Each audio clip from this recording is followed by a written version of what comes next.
So now we start 18th lecture and the section D of our syllabus. And section D is information theory and coding. What is the meaning of this term? Whenever we uh, convert analog to digital,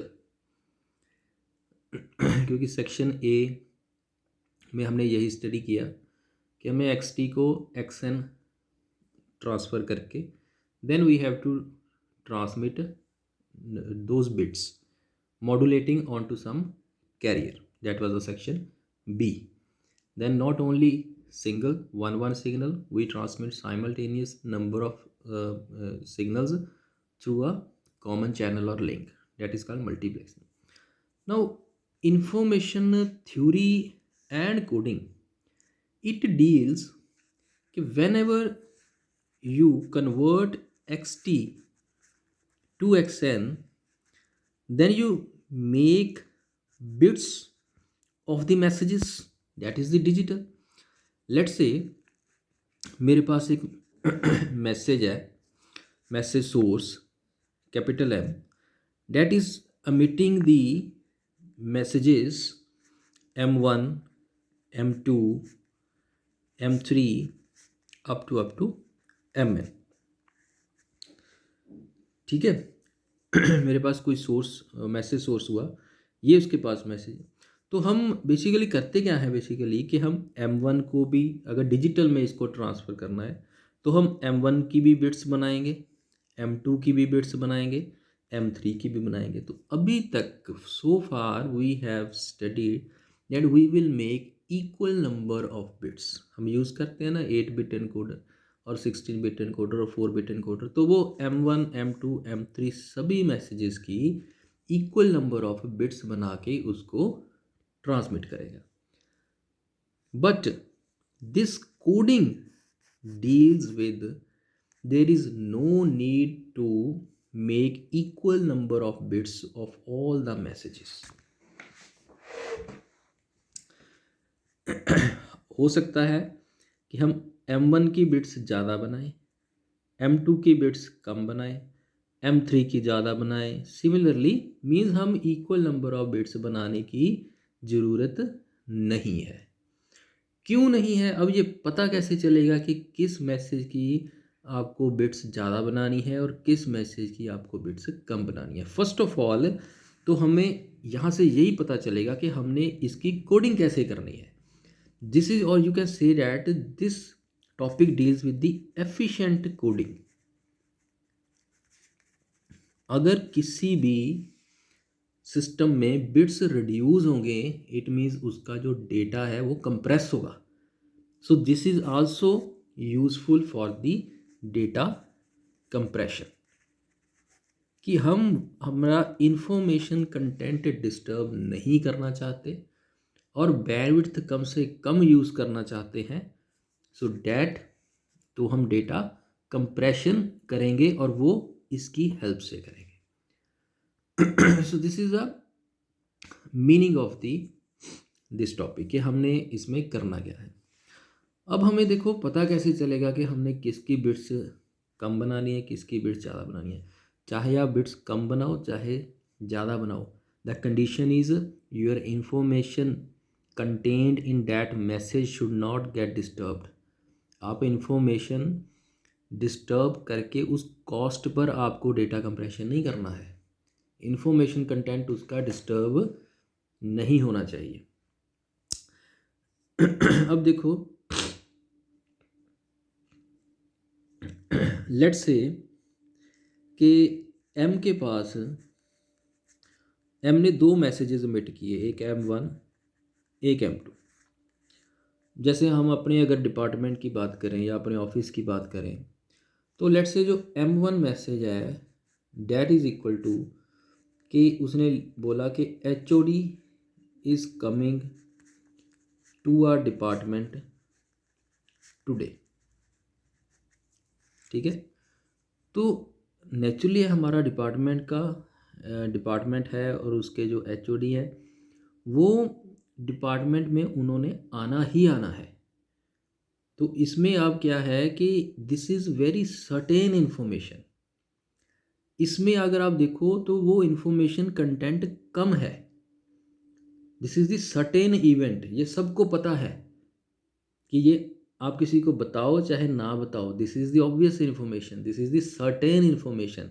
means इस बात की होने की जो probability है वो तो 100% है, अनलेस अनटिल ही और she is not on leave. ठीक है। और एक मैंने दूसरा मैसेज है, let's say M2, that is the prime minister is coming to our department today. Now this contains the useful information. ये किसी को नहीं पता है, ये एक certain information नहीं है. This needs to be transmitted so that maximum people can come and interact. ठीक है। So this is the less probable event. तो इसके पास इंफॉर्मेशन ज़्यादा है। जो सर्टेन इवेंट होता है उसके पास, वो तो सबको पता है, उसके पास कोई इंफॉर्मेशन नहीं होती। सो इसमें से हम कैसे डिसाइड करते हैं, इसको आप less number of bits assign करोगे और इसको आप मोर नंबर ऑफ बिट्स असाइन करोगे। कहने का मतलब अगर हम इसको अब अपनी टेक्निकल लैंग्वेज में लेके जाएं या लॉजिकल वे में लेके आए कि जो इन्फॉर्मेशन है ना, I, information is represented as I, और ये बिट्स कैसे बनाएंगे इसकी उसके लिए हम कोडिंग को स्टडी करेंगे। एंड ये जो मैं आपको बता रहा हूँ this is the information theory. ठीक है। सो जिसकी तो प्रोबेबिलिटी ज़्यादा है उसमें इंफॉर्मेशन कम है, और जिसकी प्रोबेबिलिटी कम है उसमें इंफॉर्मेशन ज़्यादा है। It means your information is inversely proportional to the probability of happening of that event. The information contained in any message is inversely proportional to the probability of occurrence of that message. And the exact relation is I is equal to log 2 of 1 by P. Or in general, for any message, let's say for kth message, ik is equal to the probability of occurrence of that kth message. ठीक है। So this is the definition of the information. This needs to be understood why information is inversely proportional to the probability of occurrence of the message. Now for certain event, जो event ने 100% होना है उसकी probability क्या होती है 1. अगर आप यहाँ पे 1 पुट करोगे तो log 1 is always 0. So for certain event the information contained is 0 for a certain event. ठीक है। Similarly, let's say if message source M emits message M1, M2, M3 up to Mn, and each of these message have equal probability. जितनी इसकी probability है उतनी इसकी है, इसकी है, इसकी है। ठीक है। Let's see the probability, it's P1, it's P2, it's P3 and similarly Pn. Its probability is equal to let's say P सभी की। तो अगर हम फाइंड आउट करें इन मोर जनरल वे तो P की वैल्यू क्या होगी, बेसिकली n मैसेजेस हैं टोटल, उसमें से किसी भी एक मैसेज की प्रोबेबिलिटी क्या होगी अगर सभी के सभी इक्वल प्रोबेबल इवेंट्स हैं, that is 1 by n. Out of the n 1 message सभी की सेम है 1 by n. तो इसमें अगर आप पुट कर दो P की वैल्यू 1 by n तो n ऊपर चला जाएगा, then information of each message इस केस में that is equal to log 2 of जितने टोटल मैसेजेस हैं। ठीक है। सो ये दो आपको याद रखनी है कि ये अगर सर्टेन इवेंट है तो उसमें इंफॉर्मेशन होती है 0, और अगर इक्वली लाइकली इवेंट्स हैं तो उसमें हर इवेंट की इंफॉर्मेशन कितनी होती है log 2 ऑफ n, जितने टोटल मैसेजेस हैं। ठीक है, so this is the what is the definition of information. सो इस टॉपिक में ना, ये जब हम कोडिंग करेंगे, कोडिंग हम करेंगे Shannon coding and Huffman coding, तो उसमें हम देखेंगे कि हम जैसे आप बोलो कि आपके पास 8 मैसेजेस है, तो 8 को रिप्रेजेंट करने के लिए हम 3 बिट्स यूज़ करते हैं ना, तो 3 बिट से हमारे पास 8 पॉसिबिलिटीज़ बन जाती है, 000 010 011 1001 1101 तो इस कोडिंग की हेल्प से हम हर मैसेज के लिए 3 बिट्स नहीं यूज़ करेंगे। हम पहले हर मैसेज की प्रोबेबिलिटी देखेंगे, फिर उसके अकॉर्डिंग उसको बिट्स असाइन, किसी को 3 कर सकते हैं, किसी को 2 कर सकते हैं, किसी को 1 बिट भी असाइन कर सकते हैं। तो वो कौन बताएगा हमें? कोडिंग, शैनन फैनन कोडिंग और हफमैन कोडिंग।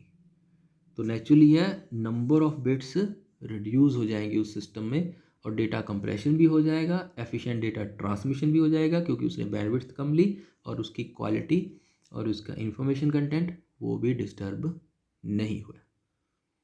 ठीक है, so from till now only remember is information is log 2 of 1 by pk. For certain event it's 0, and for equally likely events it is equal log 2 of n. जैसे एक यहाँ पे मैंने numerical लिखा है, इसको समझो, यही जितना हमने अब तक किया है उसी वही कंसेप्ट क्लियर करने के लिए। A discrete memory less source, discrete means digital source x can have 2 output bits at a time. Means एक x है, उसके 2 आउटपुट्स हैं एट अ टाइम पे, डिस्क्रीट है, तो नेचुरली सोचने की जरूरत नहीं है, या 0 होगी या 1 होगी। The source x has 2 binary independent sources. इसके पास फिर 2 सोर्सेज हैं, 2 सोर्सेज एक्चुअली जहाँ जहाँ पे वो अपनी आउटपुट्स प्रोड्यूस कर रहा है, एक है y और एक है z, whose outputs are equally probable. Means ये 0 आउटपुट्स, इसकी भी 0 1 होगी और इसकी भी 0 1 होगी। सो अल्टीमेटली आउटपुट्स क्या हो सकती हैं, या तो 0 0, या 0 1, या 1 0, या 1 1। दिया क्या है, the outputs are equally probable. ये मीन्स टोटल ये कितनी है, n की वैल्यू कितनी है, 4, तो हर किसी की प्रोबेबिलिटी क्या होगी, 1/4। Find the information content of each output. Information content equally probable के केस में log 2 of n, and log 2 of n की वैल्यू क्या है, 4, 4 को क्या लिखोगे, 2⁻², तो it comes out to be 2। इसको आप इंफॉर्मेशन को आप ऐसे लिखते हो, 2 आंसर आ गया, 2 बिट्स पर सिंबल। मीन्स अगर ऐसी इंफॉर्मेशन को रिप्रेजेंट करने के लिए, किसी भी उस ऐसी इंफॉर्मेशन के आउटपुट को रिप्रेजेंट करने के लिए आपको सिंबल मीन्स एक उसका मैसेज 2 बिट्स चाहिए आपको, 2 बिट्स पर सिंबल, इसको आप रिप्रेजेंट करोगे। सो ऐसे हम इस कंसेप्ट को अंडरस्टैंड करते हैं। So this is the information. Means क्या स्टडी किया हमने अगेन, कि एक m था, उसके पास m1 m2 m3 up to mn ये मैसेज थे। तो हमने अभी किया कि हर मैसेज के पास, जैसे m1 है उसके पास कितनी इन्फॉर्मेशन है, m2 के पास कितनी इन्फॉर्मेशन है, m3 के पास कितनी इन्फॉर्मेशन है, mn के पास कितनी इन्फॉर्मेशन है, वो कहाँ से पता चलेगी, m1 की कितनी प्रोबेबिलिटी है, m2 की कितनी प्रोबेबिलिटी है, m3 की, and similarly mn। For certain event probability is equal to 1, and for equally probable it is equal to 1 by total number of messages। ठीक है जी। अब ये तो हो गया i is equal to log 2 of 1 by p। तो i तो हमें बताता है कि इंडिविजुअल मैसेजेस की प्रोबेबिलिटी। अगर हमें इंडिविजुअल मैसेजेस की इंफॉर्मेशन, ठीक है, जो कि उसकी प्रोबेबिलिटी से पता चलती है, अगर हमें कोई पूछे कि भाई m के पास, इसके पास कितनी इन्फॉर्मेशन है, तो वो हमें कैसे पता चलेगी, इसकी एवरेज इन्फॉर्मेशन निकालनी पड़ती है। The average information contained in m is called entropy. जितनी इसके पास एवरेज इन्फॉर्मेशन होगी उसको हम बोलते हैं एंट्रोपी। अब इसके पास कितनी इन्फॉर्मेशन होगी, तो हमें पूरा केस कंसिडर करना पड़ेगा। केस क्या होगा कि लेट्स से ये मैसेज सोर्स है m, इसने जो भी मैसेज जनरेट किया उसकी टोटल लेंथ कितनी हुई, लेट्स से l। अब उस l लेंथ में हो सकता है m1 एक बार आए, 2 बार आए, 3 बार आए, 4 बार आए, या एक ही बार आए। सिमिलरली हो सकता है कि m2 कितनी बार आए, ये भी तो हमें फाइंड आउट करना पड़ेगा ना। तो वो सारों की इंफॉर्मेशन, उनकी एवरेज निकालनी है, तो that average will be entropy. So entropy will be is equal to total information divided by total length. Total information अभी हम फाइंड आउट करेंगे, टोटल लेंथ कितनी है उसकी l। ठीक है, तो कैसे फाइंड आउट करेंगे इसको हम,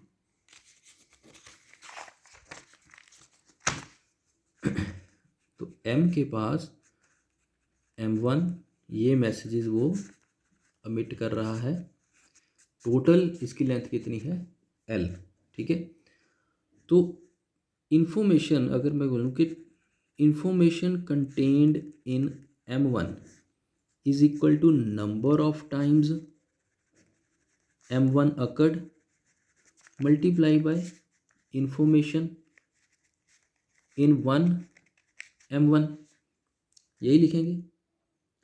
जितनी बारी m1 आया और एक के पास कितनी इन्फॉर्मेशन थी, एक के पास इन्फॉर्मेशन कितनी होगी, log 2 ऑफ 1 बाय p1, यही होगा।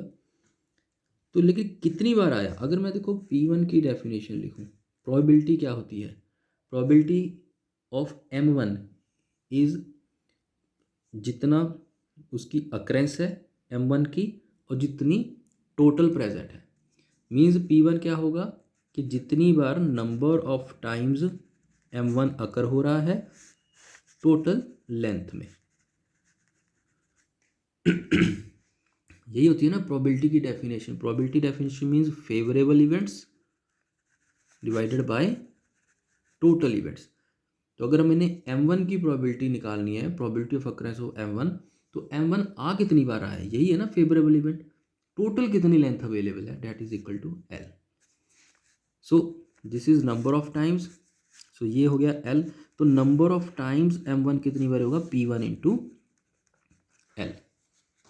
सो टोटल इंफॉर्मेशन m1 के पास कितनी होगी, i of m1 that is number of times that is p1 into l, जो हमने यहाँ से किया, और एक के पास कितनी है log 2 of 1 by p1। Similarly अगर मैं m2 का लिखना चाहूँ, टोटल इंफॉर्मेशन m2 के पास कितनी होगी, जितने टाइम्स m2 आया that is p2 into l, उसकी probability log 2 of 1 by p2। So it means total information कितनी होगी, टोटल इंफॉर्मेशन m के पास कितनी होगी, सभी का सम, जितनी m1 के पास है टोटल इंफॉर्मेशन m2 के पास है, means p1 into l log 2 of 1 by p1 plus p2 into l log 2 of 1 by p2। Similarly m3 p3 into l log 2 of 1 by p3 plus so on plus pn into l log 2 of 1 by pn। This is the total information, but entropy is h is total information divided by total length that is l। तो इसको आपने किससे divide कर देना है, l से। l से इसको डिवाइड करोगे तो सभी में l इसमें कॉमन है, तो ये कैंसिल हो जाएगा, इसको चाहे कॉमन निकाल लो, तो अल्टीमेटली बच क्या जाएगा, एंट्रोपी क्या आ जाएगी, h है ना ये, ठीक है। अब मैंने इसको l से डिवाइड कर देता, p1 log 2 of 1 by p1 plus p2 log 2 of 1 by p2 plus p n log 2 of 1 by p N.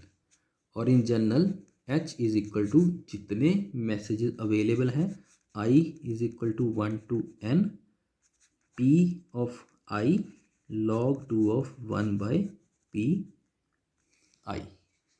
So this is the expression of the entropy. Entropy is किसी message source में average information कितनी present है। Individual messages में कितनी information present है वो हमें उनकी प्रोबेबिलिटी से पता चलेगी, और मैसेज सोर्स में एवरेज इंफॉर्मेशन कितनी है कि सभी की इंफॉर्मेशन को ऐड करके डिवाइड बाय टोटल लेंथ जितनी उसने एमिट की एम ने, कैपिटल एम ने, वहाँ से पता चल जाएगी। अब इसमें भी देख लो, अगर सर्टेन इवेंट है, सर्टेन इवेंट मीन्स उसकी प्रोबेबिलिटी 1 है, तो प्रोबेबिलिटी 1 करोगे तो एच की वैल्यू क्या आ जाएगी 0, क्योंकि अगर log 1 0 होगा उसके बाद कुछ भी मल्टीप्लाई करते चले जाओ वो for certain events probability 1 entropy 0। And for equally likely means p is equal to 1 by n। ठीक है, तो h की वैल्यू क्या हो जाएगी, ये जो p है ना ये है 1 बाय n, तो 1 बाय n जब n टाइम्स सम होगा वो 1 हो जाएगा। ठीक है, और इसमें क्या रह जाएगा, only log 2 of n। So this is the, इसको हम h मैक्स बोल देते हैं। ठीक है, so this is the maximum entropy when messages are equally likely और इक्वली प्रोबेबल। ठीक है जी, so this is the introduction about what is information and what is entropy. Information means individual messages, their probabilities, and I is equal to log 2 1 by log 2 of 1 by p. And entropy is average information contained in the total length.